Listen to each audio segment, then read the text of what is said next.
নমস্কার বন্ধুরা, রিনি রান্নাঘরে তোমাদের আন্তরিক ভালোবাসা ও অভিনন্দন। আমি রিনি রান্নাঘরে তোমাদের জন্য নিয়ে এসেছি আরো একটা অন্য রেসিপি। রেসিপিটা হলো চিতল মাছের মুইঠা। চলো, চিতল মাছের মুইঠা নামটা কেন হলো তোমাদের আমি দেখিয়ে দেব, কেন চিতল মাছের মুইঠা নামটা দেয়া হয়েছিল। চলো আমরা এবার দেখি কি করে রান্নাটা করি। বন্ধুরা, আমি বলেছিলাম চিতল মাছের মুইঠা করে দেখাবো, তাই যে আমি চিতল মাছ নিয়ে নিয়েছি। পেটির মাছ হলে ভালো হতো, আমি পেটিটা পাইনি বাজারে। বন্ধুরা, এবার মাছটাকে আমি এইভাবে কাটা যাতে না হয় এইভাবে বের করে নেব লেয়ারটা। এই যে বন্ধুরা, আমি ছাড়িয়ে নিয়েছি মাছটা এইভাবে। এইবার আমি একটু সামান্য একটু কাটা যদি থাকে আমি বেছে নিচ্ছি। নেই, সেরকম কাটা নেই। চলো এবার এর পরের স্টেপটা দেখানো যাক।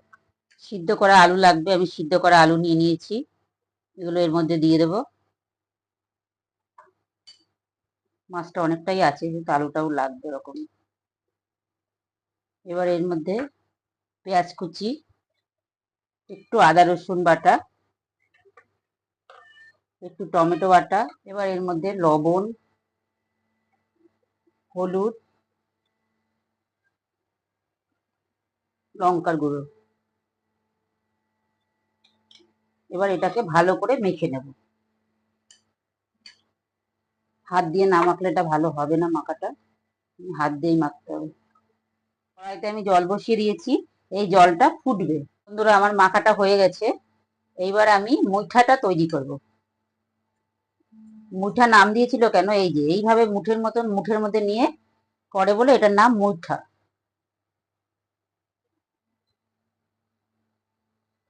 আমি একে একে মুঠাগুলো তৈরি করে নিচ্ছি। তোমরাও এইভাবে মুঠাগুলো তৈরি করবে। এটা যদি মুঠা কেউ না পারো বা না বোঝো, এটা গোল গোল করেও দিতে পারবে। একে সবগুলোই হয়ে গেল আমার। আমি এবার এই জলটা যে ফুটছে এর মধ্যে এগুলো ডো গুলো দিয়ে দেবো। এগুলো বেশি না, 5 মিনিট রাখলেই হয়ে যাবে, বেশি ফুটলে আবার শক্ত হয়ে যাবে। বন্ধুরা, আমার সব ডো গুলো দেওয়া হয়ে গেছে। এবার 5 মিনিট একটু সিদ্ধ হবে। বন্ধুরা, আমার ডো গুলো সব হয়ে গেছে। কি করে তোমরা বুঝবে? এগুলো সব জল থেকে উপরে উঠে যাবে, ভেসে উঠবে। এই যে ভেসে উঠেছে, আমি এবার তুলে নেব। বন্ধুরা, আমার সব মুইঠাগুলো তোলা হয়ে গেছে। তোমরা দেখতেই পাচ্ছ আমি সব তুলে নিয়েছি। কড়াইটা গরম হয়ে গেছে, আমি সর্ষের তেল দিয়ে দিচ্ছি। তোমরা চাইলে রিফাইন তেল দিয়েও ভাজতে পারো। তেলটা আমার গরম হয়ে গেছে। এবার আমি মুঠাগুলো দিয়ে দেবো।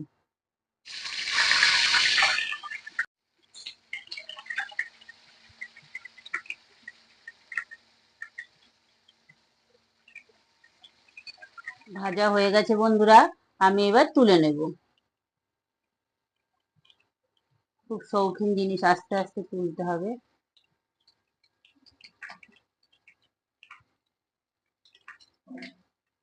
যেহেতু ঝোলে পড়বে সেহেতু একটু কম ভাজলেও হবে।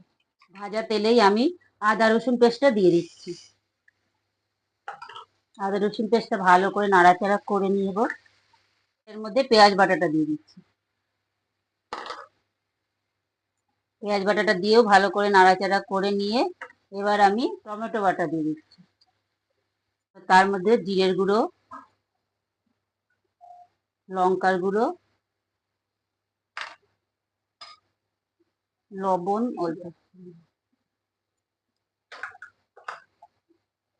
আর একটু হলুদ দিয়ে এবার আমি ভালো করে কষিয়ে নেব।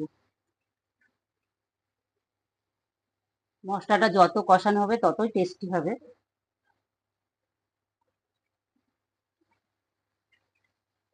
এই যে ভালো করে কষিয়ে নিচ্ছি।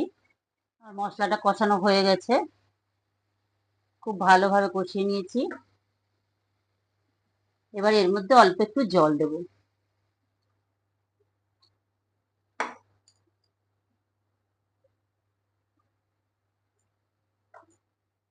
জলটা ফুটুক, তারপরে আমি মুঠাটা দিয়ে দেব। ফুটে উঠেছে, আমি এবার একে একে মুঠাগুলো ছেড়ে দেবো এর মধ্যে।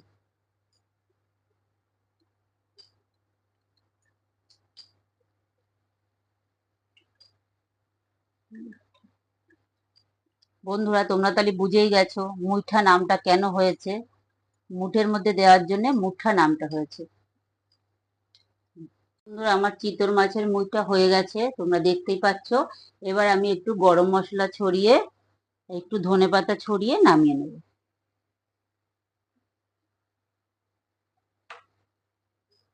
বন্ধুরা আমার চিতল মাছের মুইঠা আমি পরিবেশন করে নিয়েছি। এইবার তোমরাও এইভাবে বন্ধুরা করবে। আর আমার কড়াটা কেমন হলো দেখতে তোমরা একটু কমেন্ট করে জানাবে। আর তোমাদের যদি আমার চ্যানেলের রান্নাগুলো ভালো লেগে থাকে তোমরা আমাকে একটু লাইক কমেন্ট সাবস্ক্রাইব করবে। আর একটু সবার সাথে একটু শেয়ার করে দেবে, যাতে আমার রান্নাটা একটু শেয়ার হয়, অনেক অনেক দর্শক দেখতে পারে। বন্ধুরা তোমাদের কাছে এইটুকুই অনুরোধ থাকলো, তোমরা অন্তত এইটুকু আমার জন্য করে দিও, তাহলে আমি পরবর্তী আরো রান্না করতে আনন্দিত পাবো।